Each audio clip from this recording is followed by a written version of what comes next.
Salut tout le monde, c'est le Baron Jima. Alors aujourd'hui on se retrouve pour un nouvel épisode et surtout une nouvelle saison. Nous sommes, vous le voyez, il y a des arbres, de l'herbe.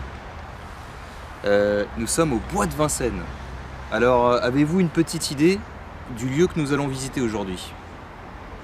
Bois de Vincennes, château, donjon. Vous avez compris, aujourd'hui on visite le fort de Vincennes, le château de Vincennes.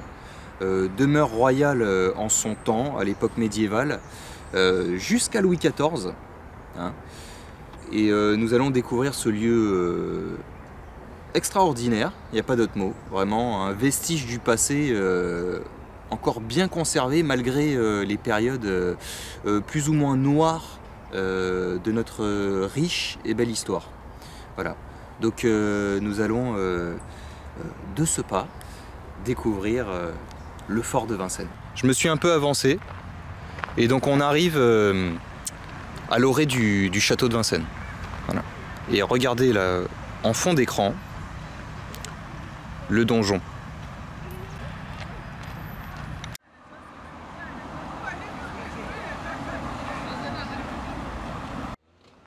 Donc là nous sommes face au pavillon du roi, qui a été construit en 1661 par Louis le Veau. La tour du bois là-bas, qui fait face au bois de Vincennes. Là-bas au loin, on voit la Sainte-Chapelle, qui un temps abrita des reliques de la Passion du Christ.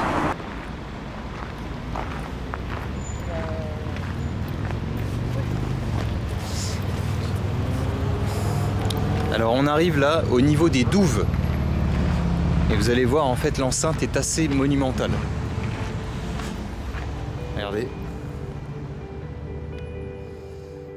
On est devant la tour du roi. Avant Napoléon, ces tours, comme les 9 tours qui forment l'enceinte autour du château fort de Vincennes, faisaient 42 mètres de long, c'est-à-dire que c'était une construction monumentale. Napoléon Bonaparte les a fait équeuter. Et donc là en fait nous avons la façade du pavillon du roi qui a été construit pour Louis XIV par Louis le Veau sous les ordres de Marie de Médicis. Louis XIV y a séjourné très peu de temps. Et regardez bien la profondeur des douves. Dans la saison 1, on avait visité le château fort de Brie-Comte-Robert. Là tout est multiplié par 100 quoi. Donc la façade sud là fait 175 mètres de long. 175 mètres de long. Et les façades est et ouest font 330 mètres. Le tour de l'enceinte fait plus d'1 kilomètre, 1 km 10 exactement. Au XVe siècle, environ 10 000 personnes vivaient à l'intérieur de ces remparts. 10 000 personnes. Donc, les amis, vous voyez ici le pavillon du roi. Ici, la tour du bois qui fait face au bois de Vincennes là-bas. Il faut savoir qu'à l'époque, donc je vous parle de ça il y a un millénaire, mais l'histoire du château de Vincennes a démarré au XIIe siècle. Vincennes était une forêt, pas un bois, une forêt. Et les rois ont été attirés par ce lieu parce que c'était une forêt très giboyeuse, très riche en animaux pour la chasse. Les rois ont fait construire à l'époque, en 1130 si je ne m'abuse, un pavillon de chasse dans cet endroit qui était au milieu de la forêt. Il faut savoir que le bois de Vincennes, tout simplement, qui est toujours là, est un vestige de la forêt ancestrale de Vincennes.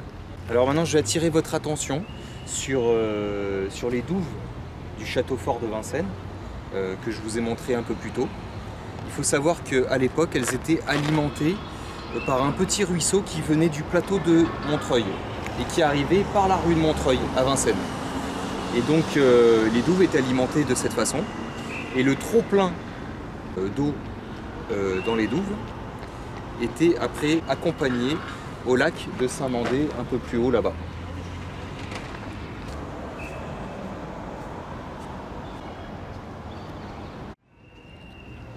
Sur le flanc sud-est, nous avons le pavillon de la Reine et la tour de la Reine hein, qui a été tronquée hein, sous Napoléon Bonaparte. Nous allons contourner l'enceinte car comme vous le voyez par ici, l'accès maintenant est désormais fermé malheureusement à cause du plan Vigipirate lié à tous les attentats que la France a subis ces derniers mois et dernières années. Là. Avant on pouvait rentrer par là et ressortir de l'autre côté. Maintenant il faut faire le tour. Ce monument est classé. Voilà. Et il l'est depuis 1993 et il a été reclassé une deuxième fois en 99. Après la tempête, la terrible tempête qui a frappé la région parisienne.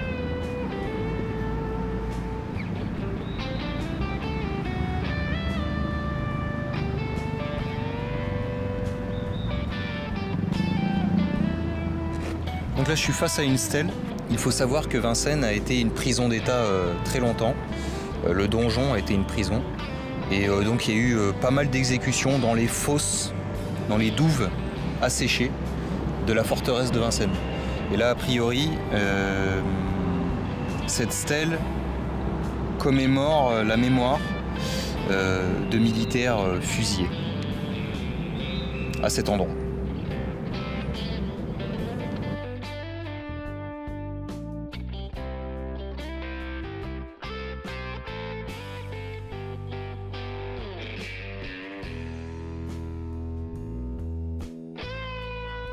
On arrive façade ouest et donc voilà nous sommes face au donjon de Vincennes et là on peut bien observer le chemin de ronde autour du donjon.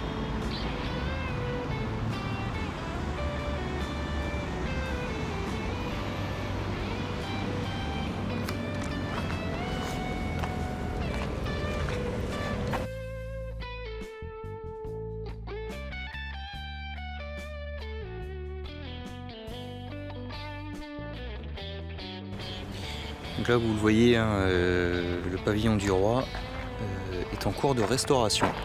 Ils sont en train de ravaler les murs tout simplement pour lui redonner cette jolie couleur blanche d'origine. Il faut savoir que dans ce pavillon, eh bien, le cardinal Mazarin mourut et il fut exposé dans la Sainte-Chapelle qui est derrière ce pavillon. Nous allons voir si on peut accéder à l'enceinte. Je ne sais pas si on pourra rentrer.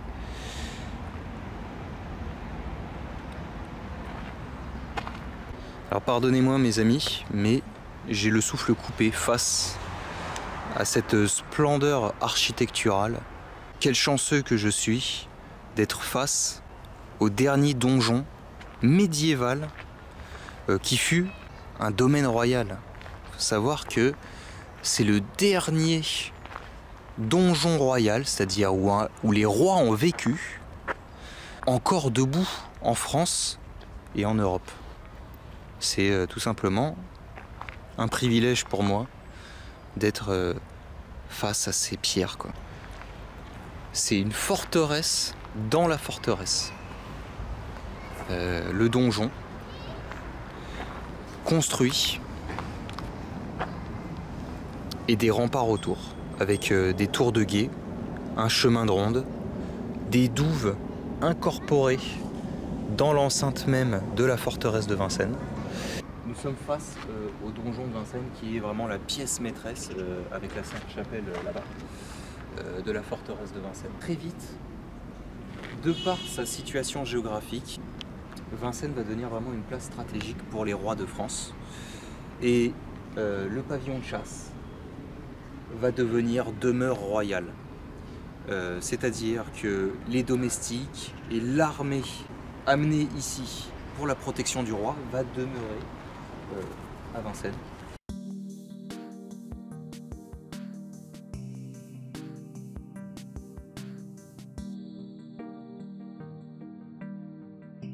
c'est Charles V qui va transformer le pavillon de chasse en un donjon et en une demeure royale.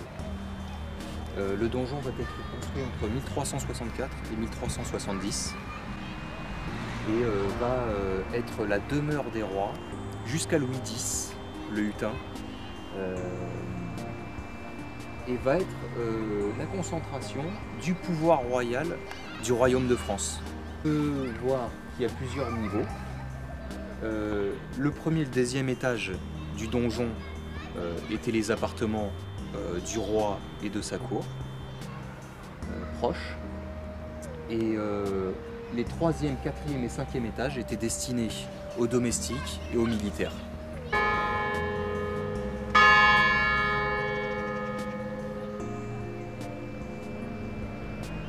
Stratégiquement, donc Vincennes était situé à 8 km de l'île de la Cité à Paris. Et sa situation géographique placée à l'est de la capitale était vraiment très importante, notamment face aux invasions venant de l'est. Et c'était une grande place de protection de Paris.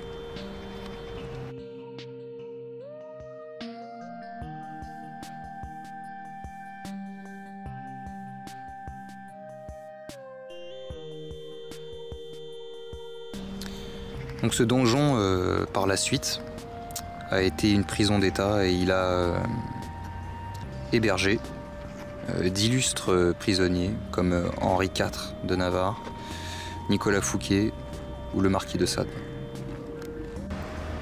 Ici, le 2 septembre 1645, le duc de Beaufort, petit-fils d'Henri IV, s'échappa du donjon de Vincennes, épisode immortalisé par Alexandre Dumas dans 20 ans après. Et donc, le petit-fils d'Henri IV s'est échappé par cette porte. L'endroit me permet de vous montrer un peu donc, le chemin de ronde avec les meurtrières, hein, les fenêtres d'observation. 52 mètres de hauteur. Le plus haut donjon existant. Le seul qui fasse sa taille en Europe, c'est la tour de Crest, qui mesure aussi 52 mètres.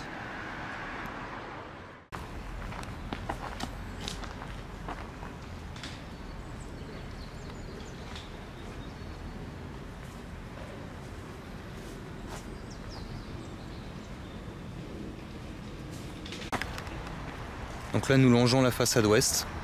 Et avec cela, ça nous permet de voir en fait les remparts monumentaux de l'enceinte construits par ordre de Charles V aux alentours de 1370-1380.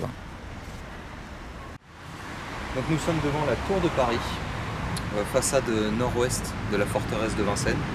Nous allons arriver sur la façade nord qui va nous mener à la tour du village et qui est l'entrée principale de la forteresse. Et j'espère que nous allons pouvoir entrer dans l'enceinte pour que je puisse vous montrer les différents bâtiments qui composent cette forteresse.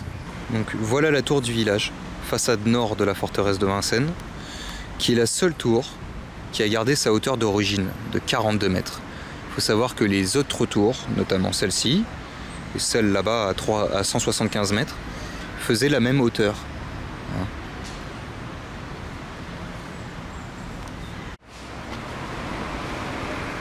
Donc nous sommes face à la statue de Saint-Louis, roi de France au XIIIe siècle, qui avait pour habitude de venir chasser ici.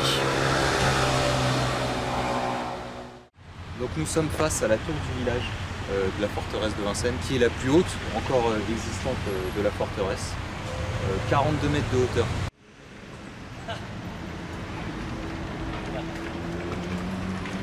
Alors que nous avons ici le pont-levis. Voilà, avec ses douves de 20 mètres. Et la tour du village, monumentale tour de 42 mètres. Imaginez un peu les gens au Moyen-Âge qui arrivaient face à ça. C'est impressionnant. tout traduisait la puissance du pouvoir royal de l'époque.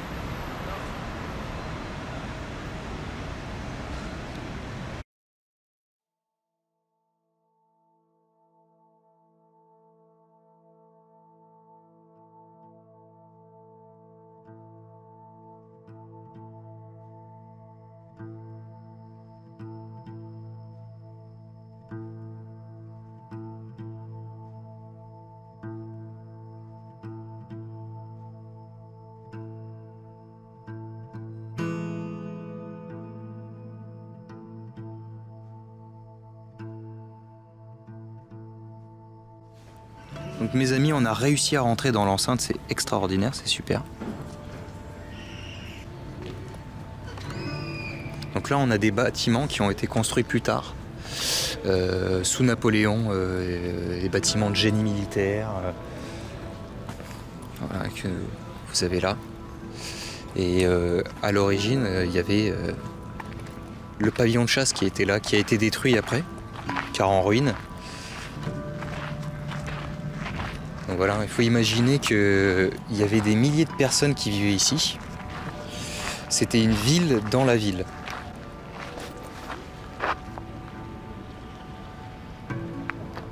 Alors c'est des lieux où il faut être très observateur car beaucoup de choses ont disparu.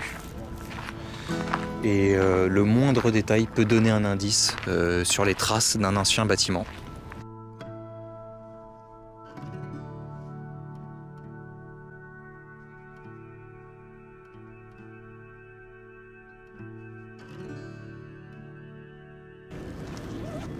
Donc là on revoit encore la tour imposante du village.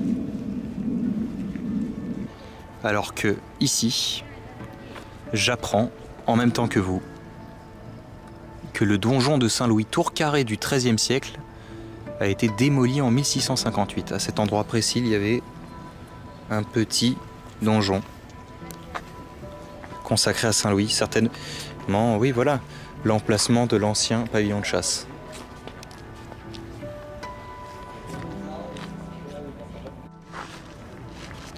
Donc la Sainte-Chapelle, qui a été érigée en 1379 par ordre de Charles V, roi de France, et qui ne sera inaugurée qu'en 1552 sous Henri II.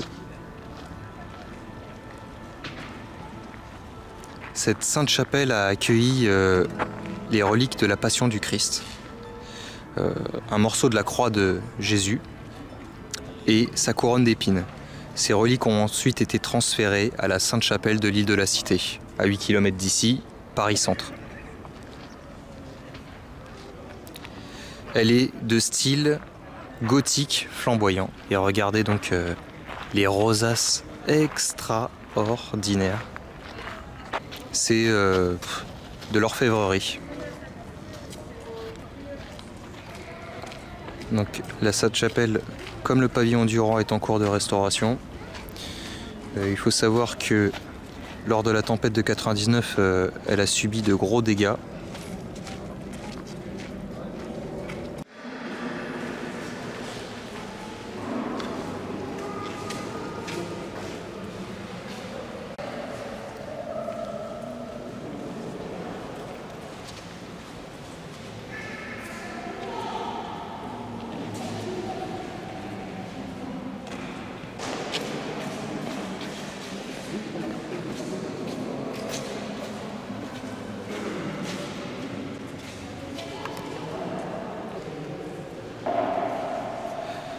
La dépouille du cardinal Mazarin a été exposée ici, en 1661.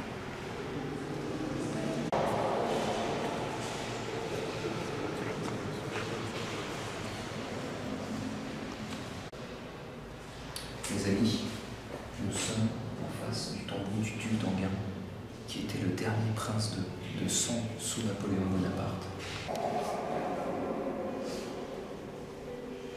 C'était le dernier descendant des rois de France, lui.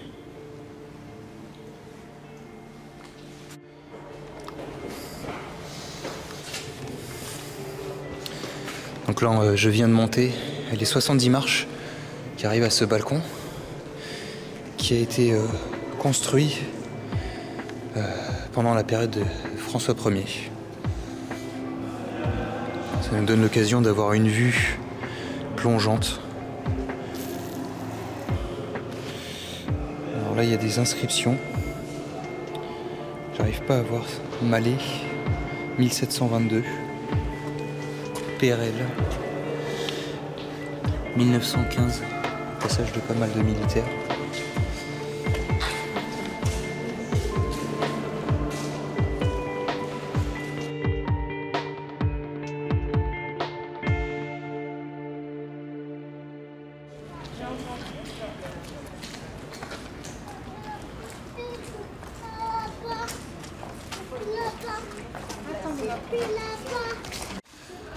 Donc là, on entre dans la période la plus récente du château de Vincennes, la période Louis XIV. Le pavillon du roi, je vous en avais parlé tout à l'heure, le pavillon de la reine, et donc ces arcs qui ont été construits par André le Nôtre. Donc Louis XIV n'a pas demeuré ici. Il y est passé en 1655, on le sait. Il préférait Versailles. C'est d'ailleurs à cette période que le château de Vincennes, peu à peu, a été délaissé au profit de Versailles. Mais donc on retiendra que du XIIe siècle à la période moderne du XVIIe siècle, la forteresse de Vincennes était l'une des 3 grandes demeures royales de France, tout simplement.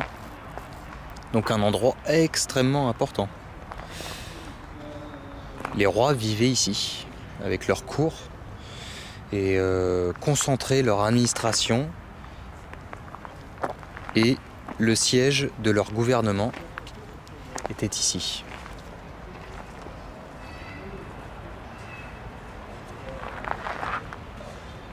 Et donc à l'emplacement du pavillon du roi se trouvait un pavillon de plain-pied qui avait été construit par Louis X le Hutin, car il ne se plaisait pas dans le donjon. Il avait fait construire ici un pavillon qui a été par la suite détruit.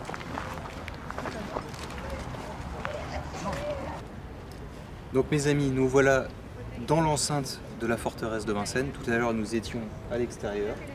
Nous sommes côté intérieur du donjon.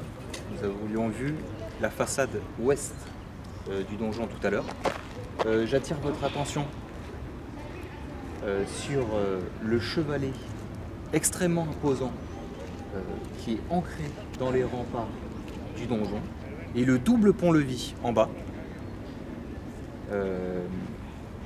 qui constituait vraiment une forteresse dans la forteresse. Je suis très heureux de pouvoir être ici, car je vous avoue qu'avec mon sac et ma caméra, j'étais pas sûr de pouvoir rentrer. Je suis très content d'être là et de pouvoir vous montrer cette enceinte qui a traversé les âges. Ah oui. Donc les fondations sont faites en 1336-1340. Il s'agit de donner à Philippe VI, 1328-1350, plusieurs fois vaincu en ce début de la guerre de Cent Ans, une résidence fortifiée. Jean le Bon, 1350-1364, reprend le chantier en 1361 et son fils Charles V, 1364-1380, l'achève en 1370. Avec 50 mètres de hauteur, c'est la plus haute tour fortifiée d'Europe. La qualité de la construction et du décor intérieur, la disposition des lieux exprime la volonté de Charles V de faire de ce donjon l'expression de sa puissance et une résidence confortable et fonctionnelle. Nous allons franchir le double pont-levis.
Je suis monté sur la terrasse du Chevalet. Vous avez vu en contrebas.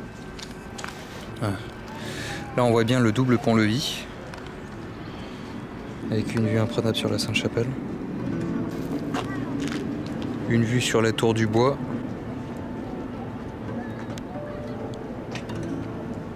Le chemin de ronde.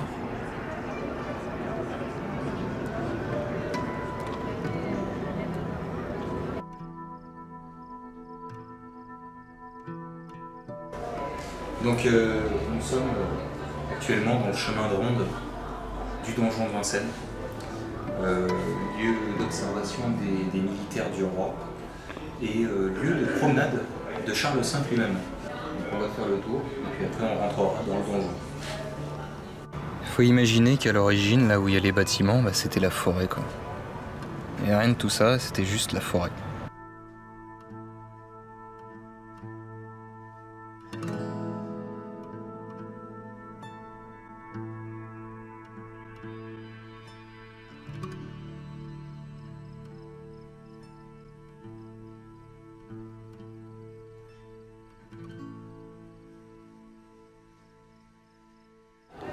Bon voilà, nous rentrons dans le donjon.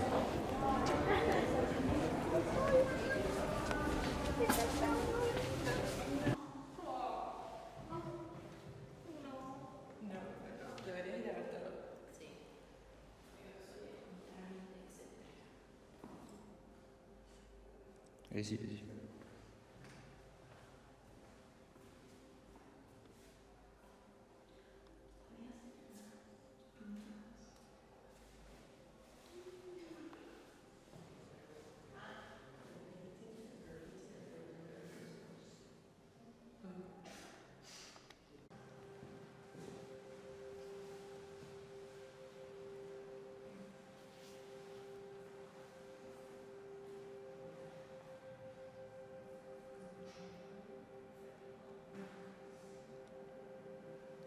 La salle principale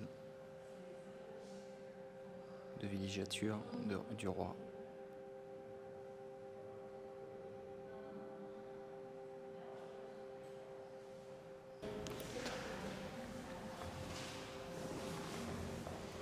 Donc cette pièce était une salle de prison et Mirabeau a été emprisonné ici pendant 3 ans. Dans cette petite pièce octogonale.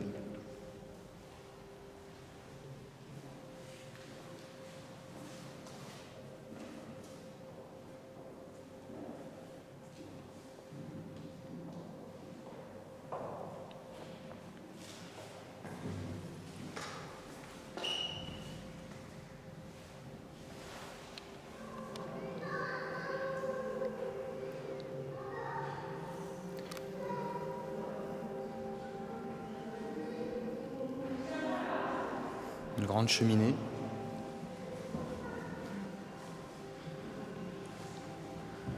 Vraiment d'époque. Hein.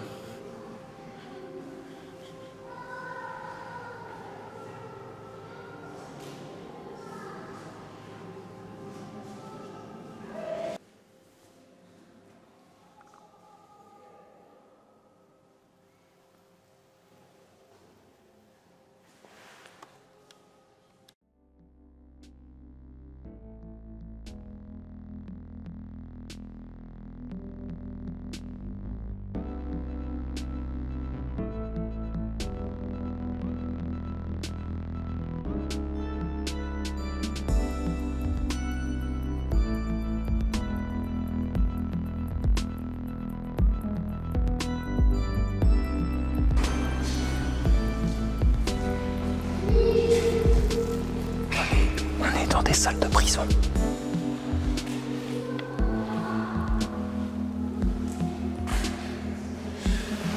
Wow.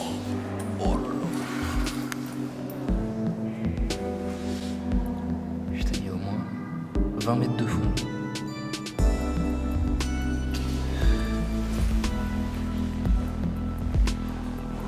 L'épaisseur des murs. On va rentrer dans la cellule du marquis de Sade.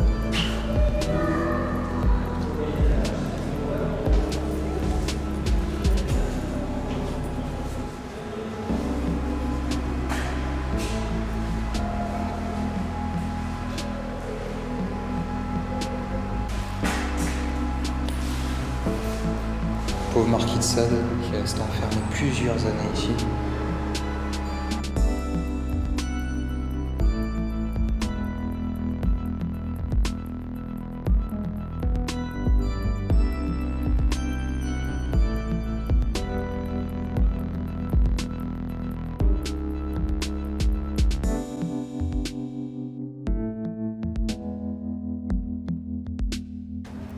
On a visité les appartements royaux, notamment la chambre du roi et sa salle de conseil et de travail. Le donjon a été modifié pour devenir une prison. On a pu voir la froideur des salles, des cellules, permettant d'incarcérer des personnes gênantes pour la couronne et plus tard pour les révolutionnaires.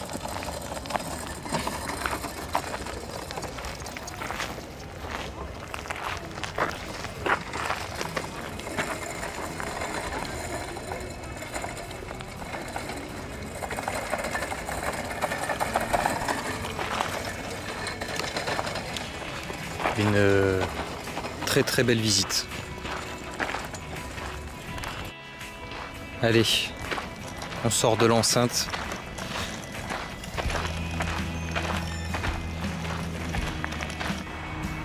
Mes amis, la visite s'achève ici. J'ai passé un super moment avec vous. J'espère que pour vous ça a été pareil. On se retrouve très vite pour un nouvel épisode de Cam au Point, mais pas n'importe quel Cam au Point. Cam au Point 2.0. Alors soyez à l'heure et à très bientôt.